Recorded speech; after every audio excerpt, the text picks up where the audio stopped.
It's a Dutch case presented before the Dutch courts about 2 Dutch shipping companies. And then it gets a bit complicated because those shipping companies ordered their ships to be made or produced abroad in Poland. And they did that by, in Poland, those ships were built with the help of employees who came from the DPRK, so DPRK workers.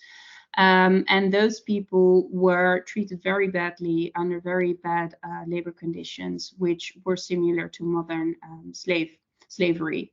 And what we allege is that those Dutch companies knew about the conditions under which those workers were put to work, and nonetheless continued to order ships there and cooperate with those Polish shipyards.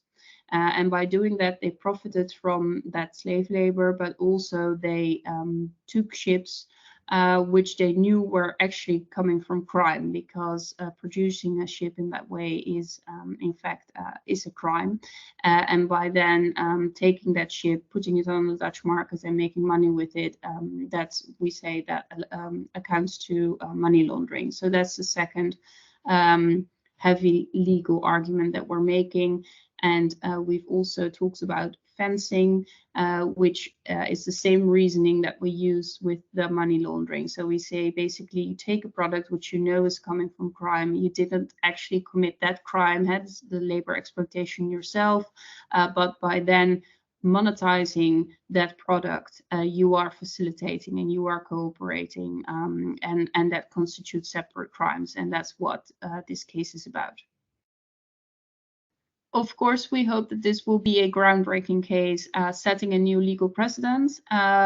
We do believe that the facts that we have alleged are built on very strong evidence. We used a lot of research has been put into not only this complaint, but into the larger problem in general. And luckily, we were lucky enough to be able to build on that research and present that to the court and the prosecution. So we hope that indeed those companies will be prosecuted. That's still the main aim of the case. If not, then we hope that the Court of Appeal will reject the case on a legal reasoning, which can help us to build future cases and also send a signal to perhaps the politics to legislators saying, listen, the current law as it stands is insufficient, and these are the aspects that should be changed in order to stop these practices and protect people in the future from being exploited in this way again. So what we did is we filed a criminal complaint with the Dutch office, the office of the Dutch prosecutor, a public prosecutor, and they looked at the case. They studied the evidence that we presented, but they said in the end they could not specifically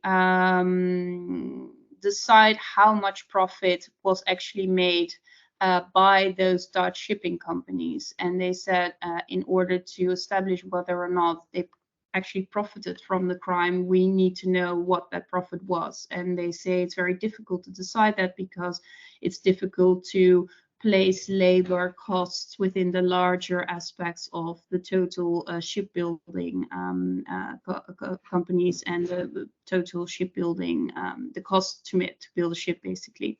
They also agreed with some of the statements that we made in the criminal complaint, which is very interesting. So they agreed that the labor conditions under which the DPRK workers were put to work amounted to labor exploitation, which is a crime. So they accounted to human trafficking, basically. And that's a very important finding, which we could use then, because the next step, what we did is we challenged the decision of the public prosecutor with the Court of Appeal in The Hague, and we said, listen, we don't agree. Can you please relook at the case and the evidence that we presented? And we think there are some misreadings of the law on the side of the public prosecutor, and we would like your judgment on that. So that's what we did, and that's where we stand now, and we're currently waiting for the Court of Appeal's decision on the case. That's a difficult question. I think one of the main challenges in cases like this is to prove that companies knew about those conditions. and the products that they order and the suppliers that they use, that they know about those circumstances and the crimes that are committed along the supply chain. I think that's always one of the challenges. We think we have enough evidence in this case to establish that those specific Dutch shipping companies knew. But what you do see with new legislation, for instance, the new CSRD Triple D,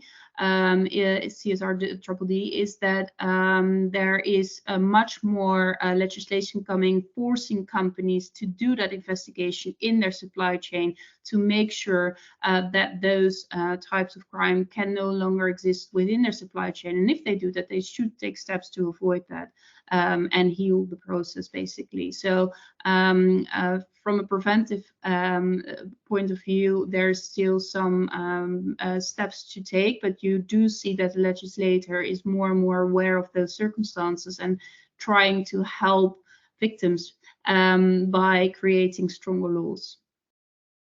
I mean, those companies did have to appear before the Court of Appeal and did have to give an answer to the allegations that were made.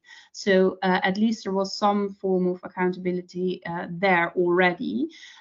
Secondly, even if the case is dismissed, we believe that with the press coverage around the case, with all the reports that were published in the course of this case and in the course of the investigations that have been going on, a lot has changed, and also a lot of signals were sent to legislators that this is a real problem that should be dealt with. And you do see in the legislative field quite a few changes at the moment when it comes to corporate due diligence, when it comes to corporate accountability.